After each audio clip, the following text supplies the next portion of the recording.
¿De verdad crees que me voy a tragar una de esas supercherías de un crío de barrio marginal? La voz de Eleonora Blackwood cortó el aire suntuoso de su mansión como un filo de hielo. Sus ojos, de un gélido color zafiro, se clavaron en el muchacho de 14 años que esperaba en la entrada de servicio. Antes de comenzar el vídeo, suscríbase en el canal y deje su like para ayudar a mantener más historias inspiradoras como estas y no se olvide de escribir un comentario de donde estás asistiendo a este vídeo. Elías Valdés acababa de pronunciar la propuesta más audaz de su incipiente vida. Después de varios días observando a la mujer, amargada y confinada a su silla de ruedas, mientras desechaba bandejas enteras de comida que él y su abuela habrían devorado al otro lado de la calle, finalmente había reunido el coraje para llamar a su puerta. «Señora, no era una broma», replicó Elías con una serenidad que lo sorprendió incluso a él mismo. «¿Puedo ayudarla a recuperar la movilidad? Solo necesito que me dé esa comida que va a desechar». Eleonora soltó una risa mordaz que rebotó en el vestíbulo de mármol. «Escúchame, muchacho, he gastado $20 millones en los mejores especialistas del mundo durante los últimos 10 años. ¿En serio crees que un chaval como tú, que probablemente apenas sabe leer, va a lograr lo que ningún neurocirujano ha conseguido?» Lo que Eleonora ignoraba era que Elías Valdés no era un chico cualquiera. Mientras ella lo miraba con absoluto desprecio, él estudiaba cada mínimo detalle de esa mujer que se había convertido en la prisionera voluntaria de su propia amargura. Sus ojos, agudizados por años de cuidar a su abuela con diabetes crónica, captaron señales que los costosos facultativos habían pasado por alto.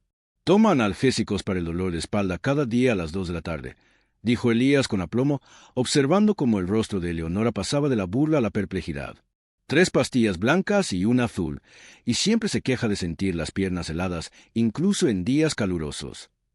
Hoy comprenderán por qué este caso se convirtió en un símbolo de la lucha contra el racismo y cómo terminó de forma sorprendente. «¿Cómo sabes eso?», susurró Eleonora, su arrogancia titubeando por primera vez. Elías había pasado semanas observando su rutina a través de las ventanas abiertas, no por curiosidad morbosa, sino porque reconocía los síntomas que había presentado su abuela antes de la intervención que le salvó la vida. La diferencia era que su abuela había confiado en el conocimiento transmitido de generación en generación, mientras que Eleonora se aferraba exclusivamente a lo que el dinero podía comprar. «Porque veo lo que sus caros médicos no quieren ver», respondió Elías, manteniendo un tono respetuoso a pesar de la hostilidad. «Usted no necesita más medicinas. Necesita a alguien que comprenda que, a veces, la sanación no proviene de donde se espera». Eleonora cerró la puerta de golpe, pero no antes de que Elías notara algo en sus ojos que ya no era solo desprecio, era miedo. Miedo de que un chico pobre de 14 años hubiera advertido algo que todos los expertos habían ignorado. Mientras volvía al modesto apartamento que compartía con su abuela Clara, Elías sonrió sutilmente. Eleonora Blackwood acababa de cometer su primer error fatal: subestimar por completo a alguien que había crecido sabiendo que la supervivencia exigía observación, paciencia y una sabiduría que el dinero jamás podría adquirir.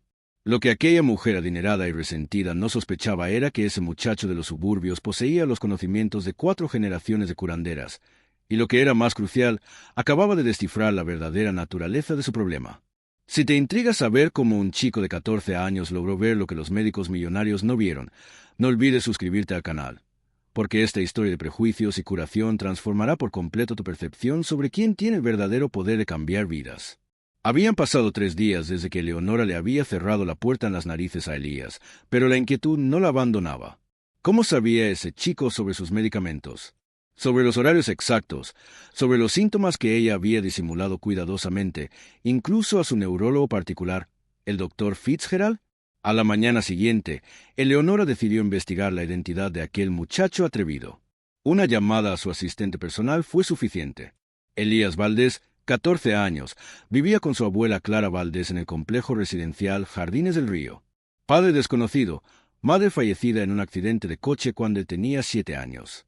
Becado en una escuela privada, con excelentes calificaciones, sin antecedentes. «Típico», murmuró Eleonora, hojeando el informe. «Otro caso de pobre victimista que intenta aprovecharse de la generosidad ajena». Pero había algo en el informe que la perturbaba. Clara Valdés, 75 años, es trabajadora de un hospital, jubilada por invalidez tras sufrir diabetes severa. Sin embargo, los registros médicos mostraban una recuperación inexplicable en los últimos 2 años, algo que los médicos calificaban como mejoría inesperada y sin documentación clínica. Eleonora descartó la información como un error burocrático. Al fin y al cabo, ¿qué conocimientos podría tener una anciana negra de un hospital público? Mientras tanto, al otro lado de la calle, Elías preparaba meticulosamente su siguiente movimiento. La reacción de Eleonora había confirmado sus sospechas. Ella no estaba realmente paralizada, al menos no de la forma en que todos creían. «Abuela», dijo Elías, sentándose junto a Clara en el pequeño porche, «necesito que me vuelvas a contar sobre los síntomas de la pseudoparálisis». Clara Valdés había trabajado 40 años como auxiliar de enfermería, pero sus verdaderos conocimientos provenían de un linaje mucho más antiguo. Su bisabuela había sido partera y curandera en Mississippi, saberes transmitidos de madre a hija a lo largo de generaciones. Cuando los médicos dijeron que Clara moriría en 6 meses debido a complicaciones de la diabetes, fue esa sabiduría ancestral la que la salvó. «Listo, muchacho», sonrió Clara, sus ojos experimentados brillando de orgullo. «Has visto lo que te enseñé, ¿verdad?» Sus piernas se contraen cuando no se da cuenta de que la observan. Los músculos responden a los estímulos emocionales. Elías asintió. Durante sus discretas observaciones, había notado cómo los pies de Eleonora se movían inconscientemente cuando regañaba a los empleados, como sus piernas se tensaban cuando algo la irritaba profundamente. Eran señales casi imperceptibles, pero para alguien entrenado para observar lo que los médicos no buscaban, eran pruebas claras. «Ella está atrapada en su propia mente», murmuró Elías. «Su cuerpo funciona, pero su mente ha creado las cadenas». «Exacto. Trauma psicológico manifestado como parálisis física. He visto 3 casos así en el hospital. Los médicos acaudalados no quieren tratar la mente, solo el cuerpo. Es más sencillo recetar medicinas que sanar el alma herida». Esa tarde, Eleonora recibió una visita inesperada. El doctor Fitzgerald llegó con los resultados de los nuevos exámenes que ella había solicitado la semana anterior, desesperada por encontrar alguna esperanza de mejora. «Eleonora, debo ser sincero con usted», dijo el médico, ajustándose sus caras gafas. «Estos exámenes revelan algo peculiar. Hay actividad neuronal en áreas que deberían estar completamente inactivas. Es como si su sistema nervioso funcionara perfectamente». «¿Qué significa eso?», preguntó Eleonora con voz tensa. «Significa que neurológicamente no existe ninguna razón física para su parálisis. Ya lo sospechaba desde hace tiempo, pero ahora estoy seguro». El doctor Fitzgerald dudó. ¿Ha considerado una terapia psicológica más intensiva? A veces, los traumas pueden manifestarse físicamente de formas que... «¡Basta!», gritó Eleonora. «Está diciendo que estoy fingiendo, que he pasado 10 años en esta silla por gusto». «No, no es eso. Su parálisis es real, pero la causa podría ser psicosomática con el tratamiento adecuado». Eleonora echó al médico antes de que pudiera terminar la frase. La verdad dolía más que cualquier diagnóstico terminal. Si su parálisis era mental, eso significaba que había malgastado 10 años de su vida escondiéndose tras una discapacidad autoimpuesta. Peor aún, significaba que un chico negro de 14 años había diagnosticado en cuestión de minutos lo que ella había negado durante años. Esa noche, Eleonora se encontró mirando por la ventana de su habitación, observando el modesto apartamento donde vivía Elías. Las luces estaban encendidas, y ella podía ver sombras moviéndose a través de las cortinas baratas. Una familia que vivía con recursos que ni siquiera alcanzaban para pagar su factura mensual de medicamentos, pero que, al parecer, poseía conocimientos que todo su dinero no había podido comprar. Por un momento, Eleonora sintió algo que no había experimentado en años: humildad. E inmediatamente la sofocó con una ira renovada. «Ese chico no va a humillarme», se susurró a sí misma. «No permitiré que un chaval de barrio me haga quedar como una tonta». Lo que Eleonora ignoraba era que, en ese mismo instante, Elías estaba sentado a la mesa de la cocina con su abuela, planeando cuidadosamente el siguiente paso. Él había reconocido el tipo de mujer que era Eleonora. Demasiado orgullosa para aceptar ayuda, demasiado rica para valorar la sabiduría gratuita y demasiado herida para confiar en nadie. Pero Elías Valdés había aprendido una valiosa lección de su abuela. A veces, para sanar a alguien, primero hay que mostrarle exactamente lo enfermo que está. Y mientras Eleonora planeaba cómo vengarse de un chico que había expuesto su mentira más íntima, Elías sonreía tranquilamente, sabiendo que el verdadero poder siempre reside en quienes comprenden que la sanación nunca proviene de donde se espera, especialmente cuando viene de las manos de aquellos a quienes el mundo te ha enseñado a despreciar. La semana siguiente trajo un cambio radical en la dinámica entre Leonora y Elías. La millonaria había decidido que no toleraría ser despreciada por un niño engreído y comenzó una campaña silenciosa para humillar al chico públicamente. Primero, llamó a la escuela privada donde Elías estudiaba con una beca completa. Directora Morales, soy Eleonora Blackwood de la Fundación Blackwood. Quería discutir el comportamiento inapropiado de uno de sus becarios, Elías Valdés. Ha estado invadiendo propiedad privada y acosando a los vecinos del barrio. La llamada funcionó. Al día siguiente, Elías fue convocado al despacho de la directora y advertido de que se mantuviera en su lugar y no molestara a los benefactores de la escuela. La amenaza era clara. Un paso en falso y perdería la beca, que representaba su única vía hacia un futuro diferente. Eleonora también contactó al administrador del edificio donde vivía Elías, sugiriendo que elementos perturbadores estaban causando molestias a los vecinos respetables. Aunque no podía expulsarlos legalmente, el administrador comenzó a crearles dificultades. Quejas por ruidos inexistentes, amenazas de multas por infracciones imaginarias, inspecciones sorpresa que siempre encontraban problemas menores. Ella está tratando de echarnos del barrio, le dijo Elías a su abuela Clara mientras ella preparaba el té de hierbas que tomaban todas las noches. Quiere que nos vayamos para no tener que enfrentarse la verdad sobre ella. Clara Valdés observó a su nieto con ojos expertos. A sus años, había sobrevivido a décadas de racismo institucional, discriminación laboral e intentos de silenciarla. Reconocía los patrones de comportamiento de aquellos que usaban el poder y los privilegios como armas. Niño, esa mujer tiene miedo, dijo Clara con calma. Cuando los ricos temen a los pobres es porque saben que han hecho algo mal, y cuando temen la verdad, hacen todo lo posible por destruir a quienes pueden revelarla. Pero, abuela, ¿y si ella logra quitarme la beca? ¿Y si consigue echarnos de aquí? Clara sonrió con la sabiduría de quien había enfrentado adversarios mucho más poderosos. Elías, déjame contarte una historia. Cuando tu madre tenía tu edad, un médico blanco intentó impedirme trabajar en el hospital porque yo sabía demasiado sobre tratamientos que él desconocía. Utilizó toda su influencia para perjudicarme. ¿Qué pasó? Hice lo que nuestra familia siempre ha hecho. Observe, aprendí y documenté todo. Y cuando llegó el momento adecuado, utilicé sus propios conocimientos en su contra. ¿Quieres saber cómo?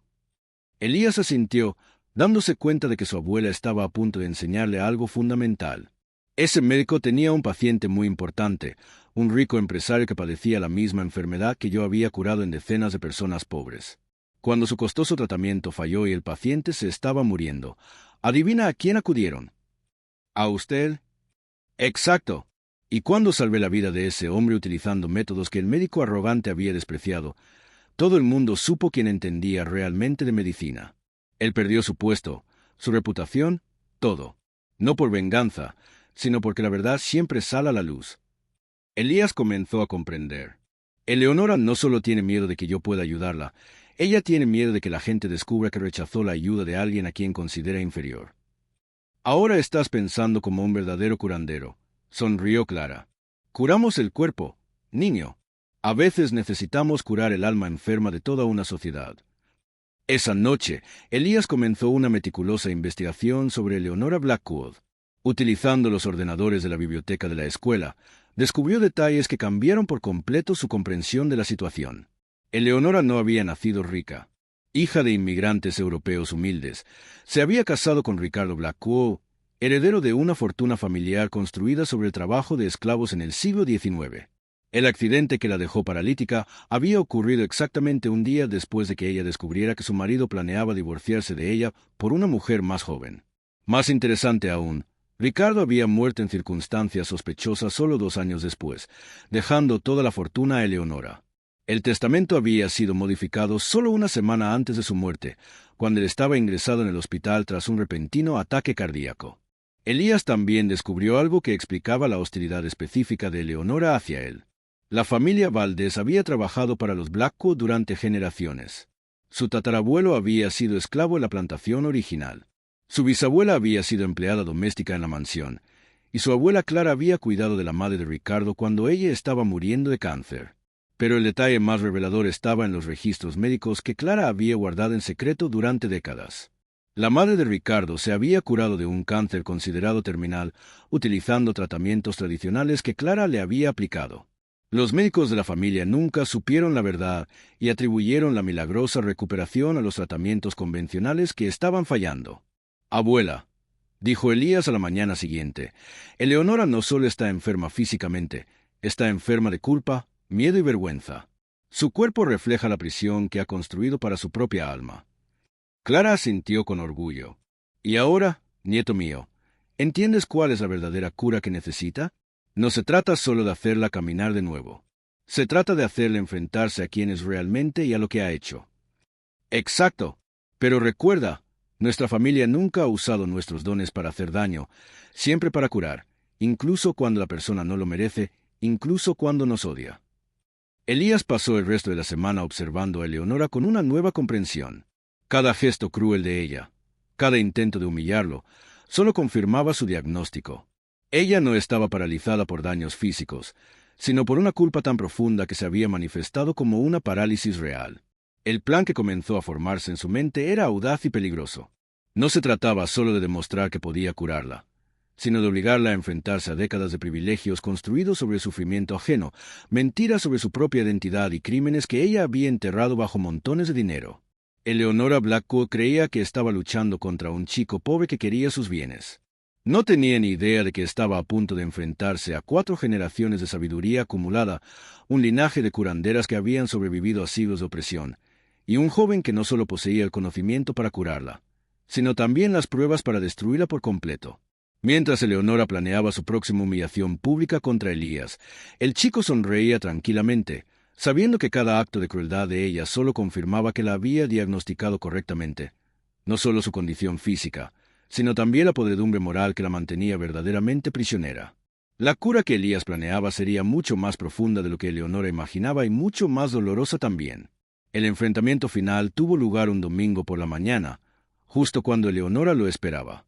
Elías llamó al timbre de la puerta principal por primera vez, no a la puerta trasera reservada para gente como él.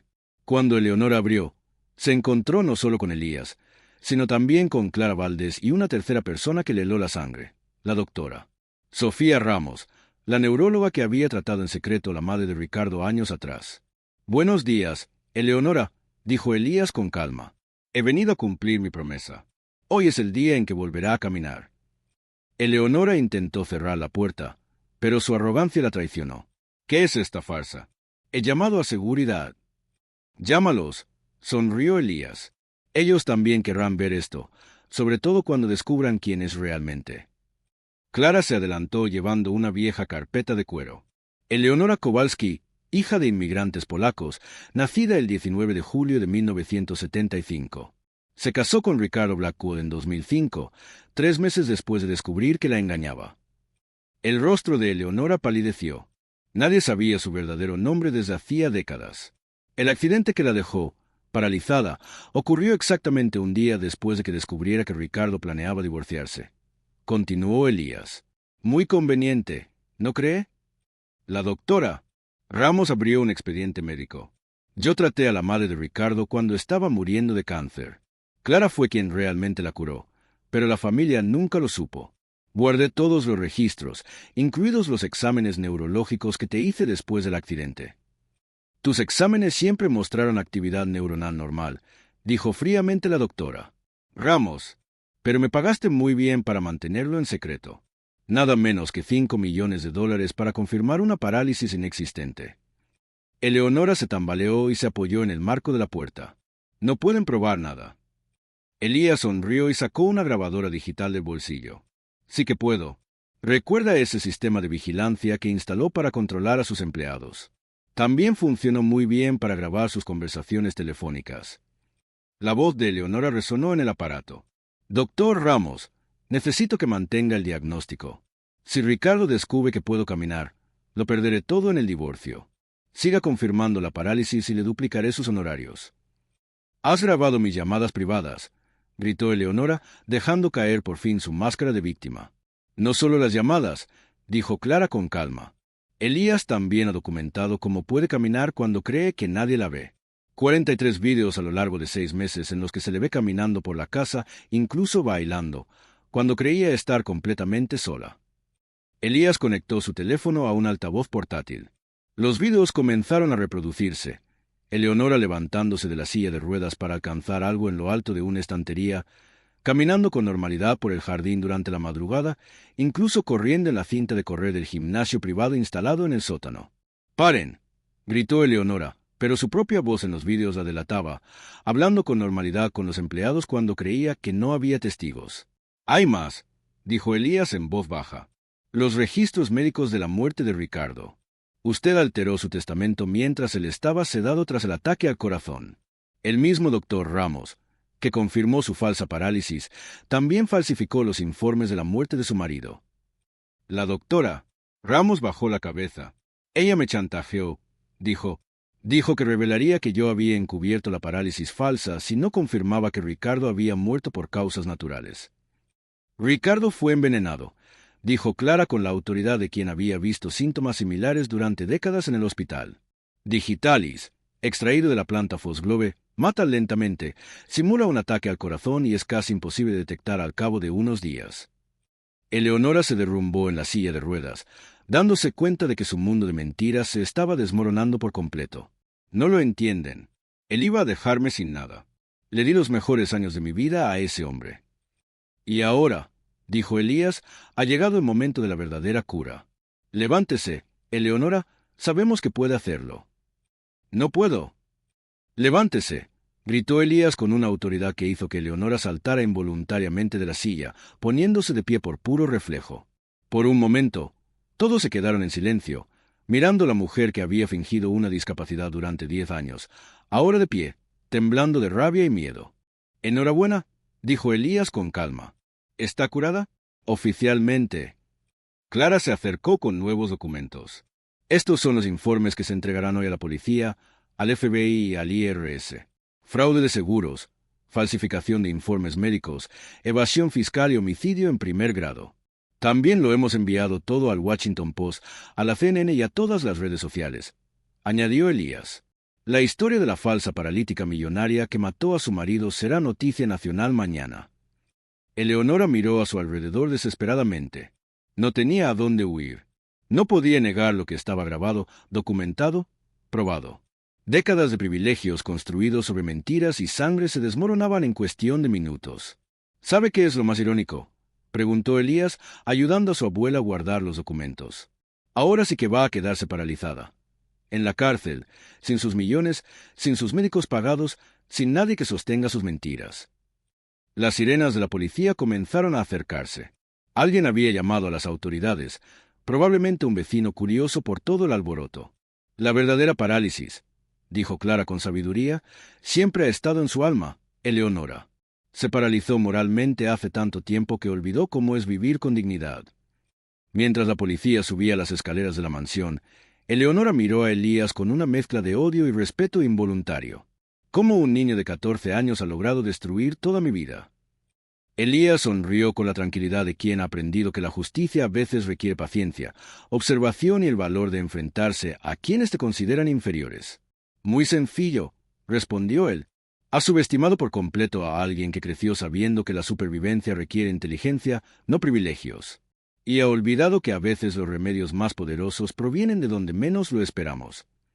En el centro de aquel vestíbulo de mármol, donde antes reinaba la arrogancia disfrazada de victimismo, ahora tomaba forma una nueva realidad, como una sinfonía que finalmente encuentra su armonía tras años de notas disonantes, demostrando que la verdadera justicia no conoce el color, la clase social ni las limitaciones impuestas por quienes confunden el dinero con la impunidad. 6 meses después del espectacular colapso de Eleonora Blackwood, la transformación fue más dramática de lo que cualquier guionista de Hollywood podía imaginar.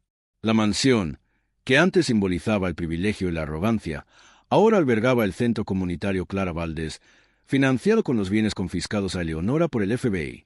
Elías, a los 16 años, se había convertido en el estudiante más joven de la historia de Harvard con una beca completa para estudiar medicina. Pero lo que más enorgullecía a Clara era que su nieto había rechazado decenas de ofertas millonarias para dar entrevistas, prefiriendo seguir aprendiendo los secretos de generaciones de curanderas. Eleonora, que antes desechaba platos caros mientras los niños pasaban hambre, ahora compartía una celda de 2 metros cuadrados en la penitenciaría federal.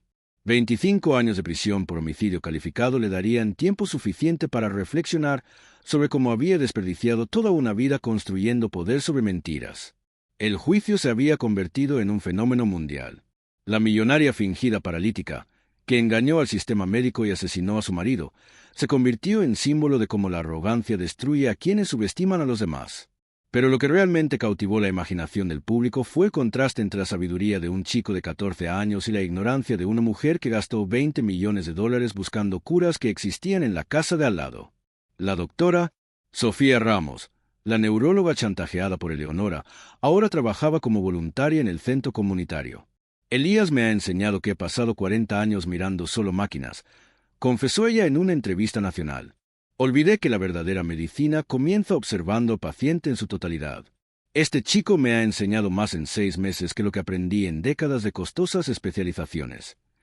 El doctor Fitzgerald, que aceptó pagos para confirmar diagnósticos falsos, perdió su licencia médica y ahora trabajaba como asistente de farmacia. Una ironía perfecta para alguien que despreciaba los tratamientos no científicos mientras participaba en una farsa médica multimillonaria.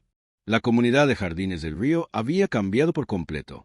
Niños que antes luchaban solo por comer ahora soñaban con ser médicos, científicos, abogados. Elías había demostrado que la inteligencia y la determinación podían vencer cualquier sistema diseñado para mantenerlos en su lugar. Eleonora realmente desarrolló problemas en las piernas en la cárcel. El estrés y la depresión le causaron una atrofia muscular genuina. Ahora dependía de una silla de ruedas prestada de la enfermería, una versión barata que hacía que su antigua silla de $1000 pareciera un trono perdido. Elías la visitó solo una vez. Ella lo miró a través de cristal a prueba de balas con ojos vacíos, sin la arrogancia de antes. «¿Por qué has venido aquí?», preguntó ella. «Para asegurarme de que lo entendía», respondió Elías. «Nunca quise destruirla. Solo quería que dejara de intentar destruirnos. Yo era solo un niño y usted era una adulta rica con todos los recursos del mundo. ¿Quién debería saber distinguir el bien del mal?». Eleonora finalmente comprendió la magnitud de su pequeñez. Un chico negro de 14 años había demostrado más sabiduría e integridad que ella en toda su privilegiada vida. La historia de Elías se convirtió en un caso de estudio en universidades de todo el país. El efecto Elías Valdés obligó a las instituciones a reconocer que la inteligencia excepcional surge de cualquier lugar, especialmente donde menos la esperamos. Se crearon programas para identificar el talento en comunidades tradicionalmente ignoradas por el mundo académico. Clara sigue dirigiendo el centro, ahora ampliado a 3 plantas de la antigua mansión. Forma a una nueva generación de curanderos que combinan los conocimientos ancestrales con la ciencia moderna, demostrando que la verdadera sabiduría no conoce barreras raciales ni sociales. Eleonora se convirtió en un ejemplo en las clases de criminología sobre cómo el privilegio sin carácter conduce a la autodestrucción. Cuando los presos preguntan cómo una mujer rica acabó allí, la respuesta es siempre la misma. Subestimó a alguien a quien consideraba inferior y pagó el precio de su arrogancia. La verdadera lección no es sobre un chico que venció a una mujer cruel. Es sobre cómo nuestra sociedad ignora la sabiduría cuando proviene de personas que no encajan en nuestros prejuicios sobre quién debería ser inteligente o digno de respeto. Elías demostró que la cura más poderosa no es para el cuerpo, sino para las creencias tóxicas que nos impiden reconocer el valor de cada ser humano, independientemente de su color, origen o condición socioeconómica. Si esta historia de superación te ha conmovido, suscríbete al canal para disfrutar de más relatos que demuestran que la verdadera sabiduría surge de los lugares más inesperados y que los mejores maestros son aquellos a los que el mundo te ha enseñado a ignorar. Eleonora intentó destruir a Elías, pero terminó destruyéndose a sí misma. Elías aprendió que la verdadera curación no es solo restaurar cuerpos rotos, sino transformar mentes cerradas por el prejuicio en corazones abiertos para reconocer la grandeza donde realmente existe.